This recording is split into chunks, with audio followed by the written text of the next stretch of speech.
안녕하세요. 민주당과 대한민국 정치를 전하는 MTV 방송반 한 주의 시작과 끝을 책임지는 월요일과 금요일의 당번 최지효입니다. 학교 알림장처럼 꼭 알아야 할 뉴스만 콕 집어 정리해드리는 시간, 오늘의 뉴스 요약해드립니다. 당번 알림장. 오늘 꼭 알아야 할 3가지 뉴스를 정리했습니다. 첫 번째 뉴스는 지연된 정의는 정의가 아니다입니다. 윤석열에 대한 탄핵 심판이 지난해 12월 14일 접수된 이후 오늘로 7일째를 맞았습니다. 과거 사례를 보면 노무현 대통령은 탄핵소추 63일 만에, 박근혜 대통령은 91일 만에 결론이 내려졌습니다. 변론 종결을 기준으로 하더라도 이번 심판은 눈에 띄게 더디게 진행되고 있습니다. 헌법재판소는 지난 2월 25일 변론을 마쳤지만 오늘로 벌써 34일이 지났습니다. 반면 노무현 대통령은 변론 종결 후 14일 만에, 박근혜 대통령은 11일 만에 선고가 내려졌습니다. 헌재에게 지금 필요한 것은 시간입니까? 아니면 의지입니까? 헌재는 윤석열을 파면하라는 온라인 탄핵 촉구 서명에는 단 9시간 만에 20만 명이 동참했습니다. 국민은 망설이지 않습니다. 천주교도 오늘 제출된 시국선언문에서 위헌단죄가 그리 어려운 일이냐며 윤석열의 퇴진과 헌재의 신속한 파면 결정을 촉구했습니다. 국민은 이미 결론을 내렸습니다. 헌재는 더 이상 시간 뒤에 숨을 수 없습니다. 헌법의 이름으로 정의를 세울 것인지 침묵으로 역사의 죄를 지을 것인지 이제는 헌재가 답할 차례입니다. 두 번째 뉴스는 국민이 버틸 때 그들은 벌었다입니다. 작년 한 해 여러분의 자산은 늘어나셨나요? 대다수 국민의 지갑은 가벼워졌고 통장은 그대로인데 이자는 오르고 국내 주가는 하락했습니다.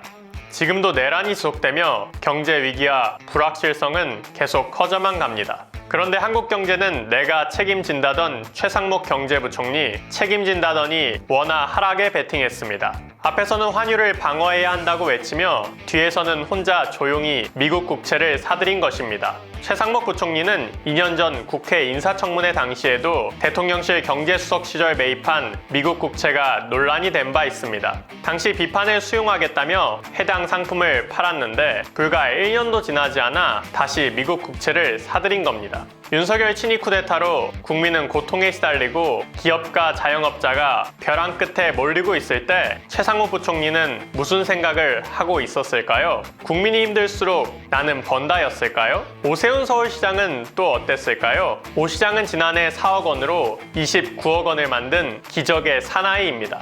비트코인 최대 보유기업 스트래티지 등 미국 주식에 올인한 오 시장은 그야말로 미국 증시 마스터였습니다. 심우정 검찰총장 부부도 화끈했습니다. 심 총장 배우자는 지난해 주요 미국 주식을 신규 매입해 증권 재산이 지난해 21억 원에서 올해 46억 원으로 25억 원 이상 급증했습니다. 내란 수사에는 기본적인 계산조차 하지 못해 내란 수계를 풀어준 무능한 검찰총장이었지만 기술주는 기가 막히게 알아맞혔습니다.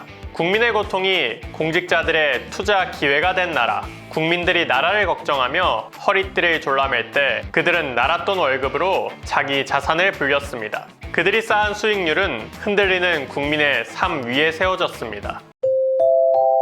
세 번째 뉴스는 장제원 전 의원 성폭력 의혹, 피해자 측 증거 제출입니다. 장제원 전 국민의힘 의원을 성폭력 혐의로 고소한 피해자 측이 영상과 사진 증거를 수사기관에 제출했다고 밝혔습니다. 피해자 이름을 부르며 심부름을 시키고 추행을 시도하고 훌쩍이는 피해자의 목소리가 담겼다는 영상, 신고하면 금마는 죽는다, 선거 얼마 안 남았다, 40 되면 다 잊힌다, 10년 전 그 말을 믿고 입을 닫았던 피해자. 그러나 피해자는 아직도 잊지 못했습니다.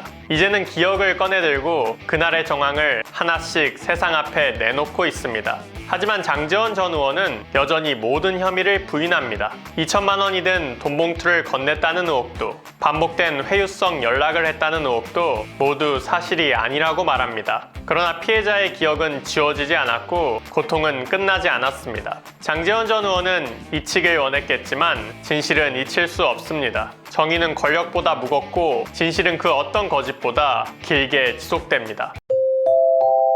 다음은 팩트체크, 가짜뉴스 때려잡기 시간입니다. 산불 위에 거짓을 태우는 자들이 있습니다. 이재명이 중국과 방화를 했다. 북한 간첩이 산불을 냈다. 고통받는 이웃의 눈물 위에 선동을 퍼뜨리고 혐오를 부추기는 자들이 있습니다. 민주당은 해당 가짜뉴스 유포자 16명을 고발했고 간첩 방아선을 주장한 한국사 강사 전한길 씨에 대해서도 법적 조치를 예고했습니다. 국가적 재난 위에서 개인적 이득을 쌓으려는 자들, 그들은 피해자의 고통을 조롱했고 지역 혐오를 자극했으며 허위 선동으로 사회를 분열시켰습니다. 안동이 이재명 고향이라 불났다는 말은 정치적 비판이 아니라 증오입니다. 그들이 뿌린 증오의 불길은 표현의 자유가 아니라 사회에 대한 공격입니다. 이제는 진실이 불타기 전에 거짓을 꺼야 합니다.